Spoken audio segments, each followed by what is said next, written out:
Ngayon, iso-show ko lang kung paano niluto ni Habi yung pansit canton. Yummy pansit canton. Una, nag-slice lang siya ng bombay. Pino-pinuhin lang ng maliit. Isla-slice lang ng maliit. Like, kalahati lang. Sunod yung bawang. Ganon din. Isa-slice lang ng maliit. Yan na. Tapos, yan yung chicken na ilalagay. So, isa-slice na natin yung chicken.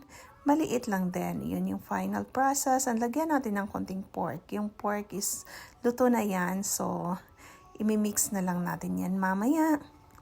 Para at least may lasang pork din. And then, imamarinate natin yung chicken. Lagyan ng chicken powder. Lagyan ng salt. At lagyan ng black pepper. Isunod natin yung parsley. At saka basil. Para at least maiba naman yung lasa ng chicken na ipamamarinate natin. And then, lagyan natin ng soy sauce, vinegar, at saka oyster soy sauce. Para mas masarap yung lasa. Imimix lang natin. Mix, mix, mix. Mix hanggang sa ma-mix na lahat. At nakalimutan ko pala lagyan ng calamansi. So, lagyan natin ng calamansi. At saka the same process din yung sa pork. Kung anong ginawa sa chicken. And then, magsaslice na tayo ng gulay. Beans.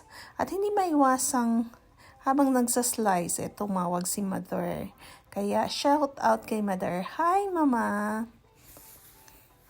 And then, carrots, cabbage. Okay. And then, ngayon, magpapainit na tayo ng oil sa mantika. Sa kawali, ilagay yung chicken at mix-mix lang. Hanggang sa, pagkalim after 5 minutes, let's just take out from the kawali. And then, pagkatapos nun, the same process of pork. At ngayon, gigisa na tayo ng bawang at saka bombay hanggang sa mag-golden brown na ito at ilagay ulit yung pork at chicken para magisa. At magiging mabango yung luto. At yummy. Okay, cover lang natin ng ilang minutes hanggang sa maluto. And then, add water. Kung lalagyan ng other seasoning kasi parang hindi pa masyadong tama yung timpla kaya dinagdagan. At saka pagkatapos, ayan, ilagay na natin yung pansit canton. After that, pagkatapos lugay-lugayin lang. Lugay ng lugay lang. At ilagay na natin yung freshly vegetables. Imimix-mix lang natin. Mix-mix lang natin. Ayan.